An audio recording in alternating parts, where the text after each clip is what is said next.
दोस्तों नमस्कार, मैं हूं दीपक हिमांशु और आप देख रहे हैं टेक्स्ट बुक सुपर कोचिंग।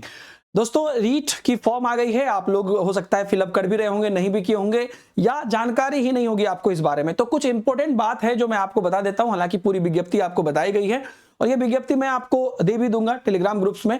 लेकिन जो सबसे इंपॉर्टेंट बात है जो आपको जाननी चाहिए पहले वो मैं आपको बताता हूं। कुछ परिवर्तन है वो आपको जानना है और एक एक बात जो इंपॉर्टेंट है वो बता दूंगा। और एक और जानकारी दे दूं कि अब आपको टेक्स्ट बुक सुपर कोचिंग पर ही मेरे द्वारा क्लासेस और जितनी भी सटीक इंफॉर्मेशन है वो मिलेगी। एक और चीज पहले बता देता हूं, रीट के लिए हम इसी टेट एंड पीआरटी चैनल जो जिस पर आप ये वीडियो देख रहे हैं, इसी पर हम कल से 10 बजे शुरुआत करेंगे क्लास।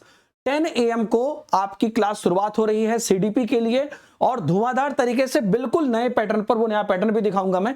तो वो सब पर आपको क्लास शुरू हो रही है, फॉर्म फिलअप शुरू हो गया है, फरवरी में एग्जाम है, तो कोई कोताही नहीं करनी। अब आइए यहां पर क्विकली मैं आपको बता देता हूं। आप जानते हैं कि जो आपका एग्जाम है वो 27 फरवरी को होने वाला है।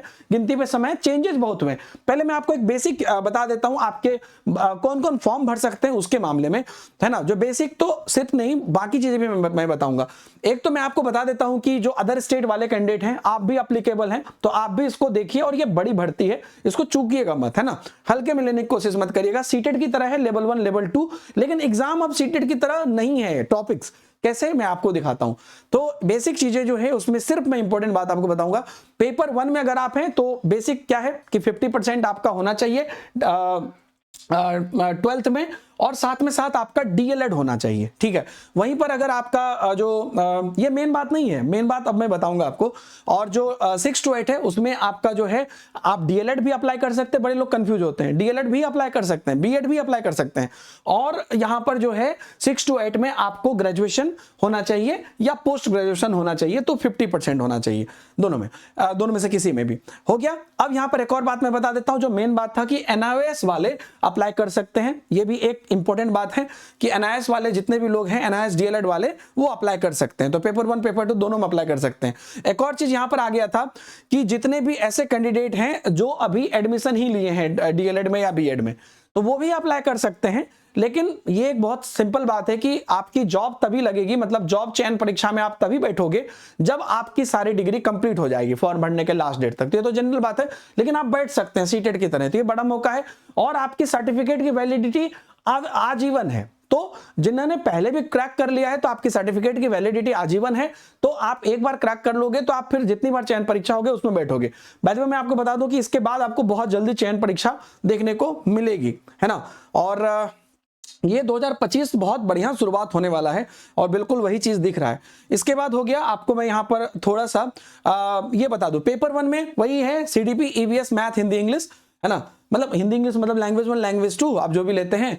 पेपर 2 में कई लोग एक बार ना ये चीज शायद आप लोगों ने नोटिस किया कि नहीं किया कि जो पेपर 2 का आप फॉर्म फिलअप कर रहे हैं तो आपका एक तो सीडीपी हो गया, फिर लैंग्वेज 1 लैंग्वेज 2 आपका हो गया, और जो math and science and SST है, ये तो आप गणित विज्ञान से हैं तो मैथ एंड साइंस लेंगे ही, एसएसटी से हैं तो आप एसएसटी लेंगे ही। लेकिन अगर आप कोई अन्य भाषा जैसे लैंग्वेज टीचर हैं या कोई और है तो आपके लिए कोई अलग से एग्जाम नहीं होगा। आप either math and science choose कर सकते हैं या एसएसटी चूज कर सकते हैं। नॉर्मली क्या होता है कि लैंग्वेज वाले एसएसटी चूज कर सकते हैं, लेकिन यहां पर आप रिलेवेंट कोई भी चूज कर सकते हैं दोनों में। मतलब मैथ एंड यहां देखिए अन्य विषय के शिक्षक हेतु 4A अथवा 4B में से कोई एक जो भी आप ले लीजिए चलेगा। तो ये एक अच्छी बात है कि जैसे कि इंग्लिश ऑनर्स वाले चाहे तो मैथ साइंस भी ले सकते हैं, नॉर्मली लेंगे नहीं, लेकिन मैं बता रहा हूं आपको। ये बात हो गया। उसके बाद मेन बात बस मैं आपको यहां पर बताने आया हूं। और बाकी आप लोग फॉर्म फिलअप करिए। कोई भी दिक्कत अगर आपको फॉर्म फिलअप करने में हो रही है तो मुझे आप बताइएगा, ठीक है। और उसके बाद मैं आता हूं थोड़ा सा सिलेबस पर आपको बताता हूं। सिलेबस में चेंजेस है, सिलेबस में क्या क्या चेंजेस है मैं आपको बताता हूं। सीडीपी में अब जब देखिएगा हिंदी मीडियम में है, इंग्लिश मीडियम में, इंग्लिश मीडियम में मैं आपको दिखा देता हूं, हिंदी में भी दिखा सकता हूं। तो चेंजेस क्या है, बेसिक तो सीडीपी में वही सब चीजें हैं जो है, लेकिन एक पर्सनैलिटी टॉपिक है जो कि इसमें यूनिक है। मैं आपको बता देता हूं ताकि आप पढ़ोगे तो ध्यान रखना उस चीज का। पर्सनैलिटी है, पर्सनैलिटी के टाइप्स हैं, पर्सनैलिटी के टेस्ट वगैरह हैं, वो सब इसमें है अभी नए सिलेबस में। साथ ही साथ एक एडजस्टमेंट वर्ड है, हालांकि ये जनरल वर्ड है लेकिन इस पर थोड़ा सा आपको डिटेल में वहां पर क्वेश्चन एडिशनल आएगा, बाकी सब चीजें वही है। उसके बाद आपका थ्योरीज ऑफ लर्निंग जो है ना, पावलोव, वाटसन, कोहलर, उन सबसे में थोड़ा सा और आपको डिटेल में जाना पड़ेगा जितना सीटेट में नहीं पूछता है। टीचिंग लर्निंग प्रोसेस एक अलग से दिया हुआ है, हालांकि पेडागोजी वहां भी थी लेकिन ऐसे लिखा है। एनसीएफ क्लियरली लिखा हुआ है, जो एनसीएफ डायरेक्ट सीटेट में नहीं रहता है, मतलब उस पर सीधे क्वेश्चन नहीं आते हैं, मतलब उनके बेस्ट पर आते हैं। और आपको साथ ही साथ आरटीई लिखा हुआ है और एनईपी लिखा हुआ है, तो ये दोनों है ही। और एक और चीज ध्यान दीजिएगा, छोटे छोटे टर्म है जैसे लर्निंग आउटकम है, अचीवमेंट टेस्ट है, एक्शन रिसर्च है, ये सब आपको एडिशनल है। एक पूरी नया जुड़ा है contemporary child welfare education scheme of Rajasthan. ये हर सब्जेक्ट में मैं देख रहा हूं कि राजस्थान से जुड़ी हुई बातें, अब जैसे यहां पर जो चाइल्ड वेलफेयर के लिए जो चीजें राजस्थान में हुई है वो बातें यहां पर आपको पूछी जा रही है। ठीक, वैसे ज्यादा समय मैंने नहीं लूंगा आपको। ठीक, वैसे ही अगर आप लैंग्वेज में जाते हैं तो लैंग्वेज में भी बाकी जो चीज है वो तो है ही, लेकिन उसके साथ साथ आपको यहां पर ध्यान रखिएगा राजस्थान भाषा और बोलियों का समान परिचय, ये भी आपको लैंग्वेज में आने वाला है। ठीक है, तो ये सब चीजें आपको ध्यान रखना है। गद्यांश, पद्यांश, बाकी जितनी भी चीजें हैं, वाक्य रचना इत्यादि, भाषा कौशल यानी कि पेडागोजी, सब है, लेकिन ये भी आपको है ना। वहीं पर आप इंग्लिश में भी अगर आप देखते हैं तो इंग्लिश में भी आपको यहां देखिए इंग्लिश वाला है। ठीक है, तो इंग्लिश में भी अगर आप देखते हैं तो ये सब कुछ इसके अंदर शामिल है। और उसके बाद यहां पर आप देख लीजिए डेवलपमेंट, मतलब पेडागोजी भी है, ये भी है। और यहां पर भी मैं आपको रिक्वेस्ट करूंगा कि राजस्थान से जुड़ी हुई चीजें जो हैं वो आप पढ़ लीजिएगा। ये लगभग सभी विषय में इस चीज पर जोर दिया गया है कि जितने भी राजस्थान से जुड़े हुए चीजें हैं वो बच्चों को समझ में आना चाहिए। सेम अगर आप पेपर 2 में भी देखिएगा, है ना, पेपर 2 में भी आपका जो कॉमन सिलेबस है दोनों में सेम है। देखिए ध्यान रखिएगा दोस्तों, ये बहुत इंपॉर्टेंट आपके एग्जाम के लिए होगा। जैसे राजस्थान साहित्य और साहित्यकार, इन सब पर आपको दिया गया है। वहीं पर अगर आप एसएसटी सब में जाते हैं, मैथ एंड साइंस सब में जाते हैं, तो इसमें भी अगर आप देखिएगा तो इसका अपना क्वेश्चन पूछने का तरीका है। मतलब जो प्रीवियस ईयर है राजस्थान का रीट का वो तो है ही, लेकिन उसमें भी अपग्रेड हुआ है। इसलिए जो कल से मैं क्लास स्टार्ट कर रहा हूं सीडीपी की, जिसमें क्या बाकी पेडागोजी में भी हेल्प मिलेगी 10 बजे दिन में इसी चैनल पर, तो उसमें मैं इन सभी बातों का, मतलब मैं सिर्फ प्रीवियस ईयर नहीं कराऊंगा आपको, उसको कैसे अपग्रेड किया जाए उस पर मैं ऑलरेडी काम कर रहा हूं, ये कराऊंगा। तो आपको बाकी सब्जेक्ट में भी आपको कहीं ना कहीं जो क्वेश्चन पूछने का तरीका है वो थोड़ा सा इनका अपने जैसा होगा, और उसको आप ध्यान से रखिएगा। खास करके लैंग्वेज में जो आपको एडिशन हुआ है राजस्थान के बारे में सीडीपी में, तो बहुत डिफरेंट है। सीटेट से अगर कंपेयर करिएगा तो कई चीजों में डिफरेंस हो गया है, तो उनको आप ध्यान में रखिएगा और अच्छे से इसको आप तैयारी करिएगा। मतलब कि सिंपल सी बात है कि राजस्थान का फ्लेवर हमें पता होना चाहिए हर चीजों के बारे में।